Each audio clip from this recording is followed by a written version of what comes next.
What is going on, guys? It's your boy Az. We are back here with another Blade Tower preparation video for you guys here. Blade Tower is going to be soon going live, so I want to get you guys at least in my thought process of thinking as well here on what I'm going to be strategizing. So you guys know that I have two accounts. I have a main account, and then I also have a baby account. Right now, we are on AJ, Az Jr. for short. That's my baby account, and yeah, we're going to be briefly talking about a few teams here I'm going to be utilizing. And again, if you guys need a recap of it all, basically with regards to the Blade Tower, there's going to be essentially 6 floors. And with the 6 floors, we don't really need to build 6 different teams to get through most of the floors. What we can take advantage of is the fact that if you have 3 really powerful teams, you can essentially use the first 3 teams in the first 3 cells, and then when week 2 starts, after the reset, we can use the same 3 teams to clear out 4, 5, and 6.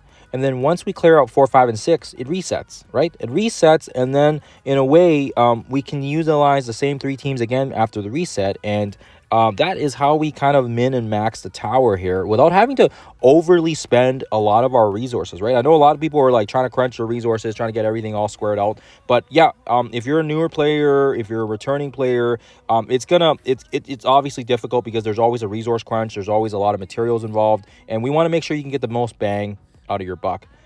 So anyways,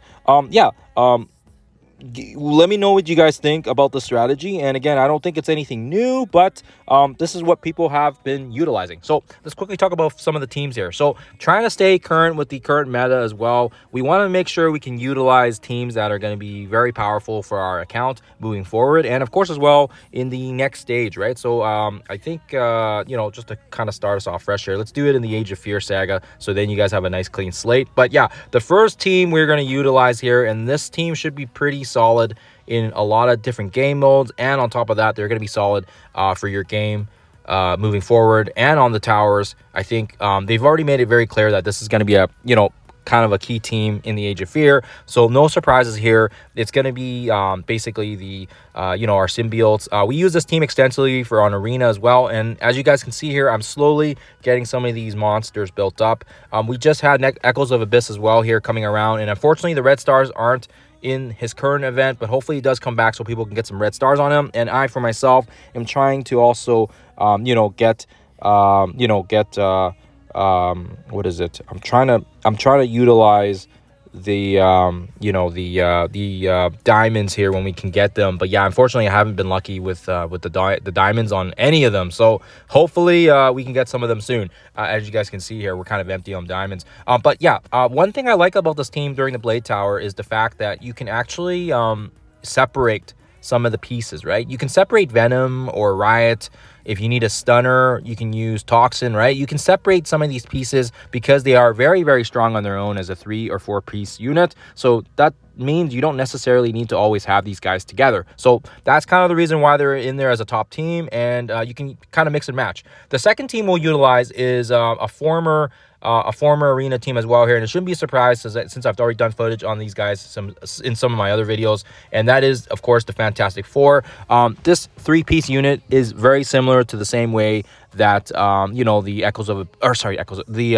Symbiotes are as well. All right, they operate really well together as a 3-piece unit, and even if you separate one of them together, they can still do they can still do a lot on their own. But yeah, obviously it's better to keep them together because they get that crazy amount of speed from Franklin Richard. He gets that when they're all together, get 5% speed, and if this character has 2 or more Fantastic Four, they gain an additional 45% for speed, right? So it's really hard to counter that. This makes them possibly some of the faster characters in the entire game when all 3 of them are together. And like I said, it's just hard to pass up this team, right? So that is kind of it for that team there. And then again, sticking true to the current Age of Fear as well, and kind of focusing on characters that are aimed at the speed components.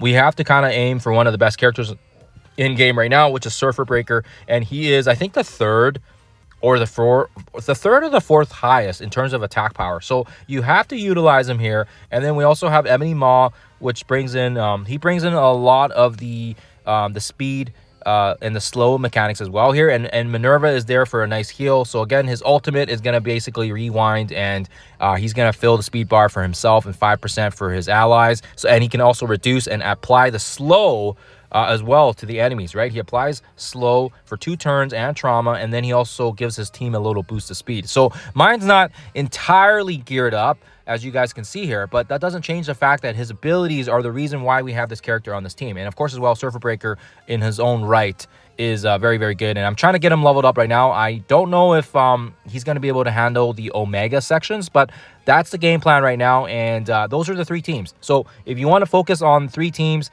or 3-piece units, this is kind of the team here. I still need to kind of, you know, figure out who I'm going to slot in with some of these characters. I didn't push as hard as I did last time, so I'm going to be trying a little harder this time because I have a bit more time to play, so we'll have to see here. But having said that now, if you don't include some of those other characters, we have some other ones we did build up as well here regarding the tower challengers. So there's Quasar, right? Quasar has been a very good character in a lot of different game modes, and he's going to shine here as well. So make sure you guys can take advantage of him as well if you have access to him. He's also got, even outside of his war bonuses, he just has so much, right? He has a defense down that he can apply and the slow. He has his ultimate that can basically clear all the charges on enemies, and then he also has his passive, which basically gives immunity and defense up to a lot of his allies, right? So that's going to come in handy when you guys see that.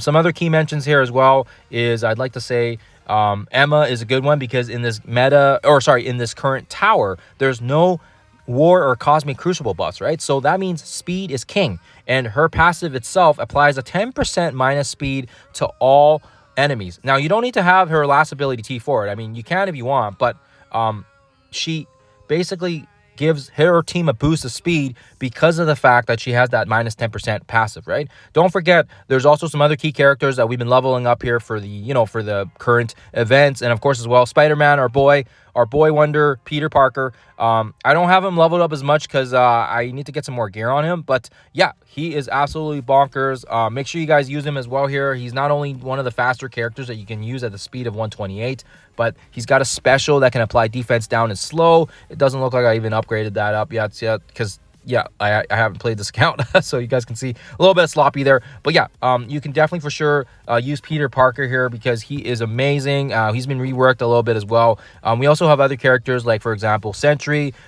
We just had his event. We got the yellow stars on him. That's fine. He doesn't need to be overly built up. He just needs to die. I do have everything T4'd on him because I do like his kit. And again, when he goes into void form, he's going to go to the other side and he's going to be able to apply some damage to the other team. And I think when he dies, he steals 10% health from the allies. And then on kill, I think he reduces the speed bar of all of the allies by 25%. So if he kills somebody while he's in void form, better yet. So it's always great to have him there. And like I said, you don't need to have him built overly.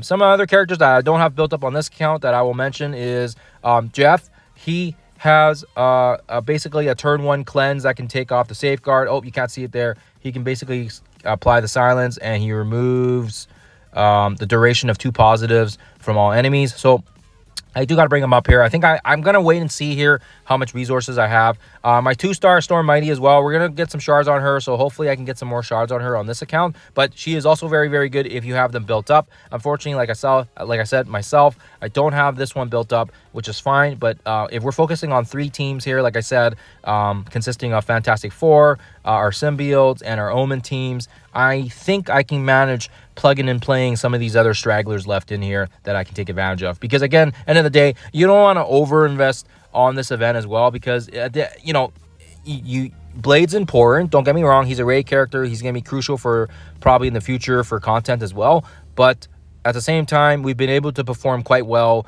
as seen in some of my videos. For example, if you've seen some of my Surfer Breakers or my Scorpion Breakers, you'll know that my Eclipse is only 4 stars, and she's been doing just fine the way she is. So you don't necessarily always need to have maxed out characters like Blade and everything like that right at the get-go.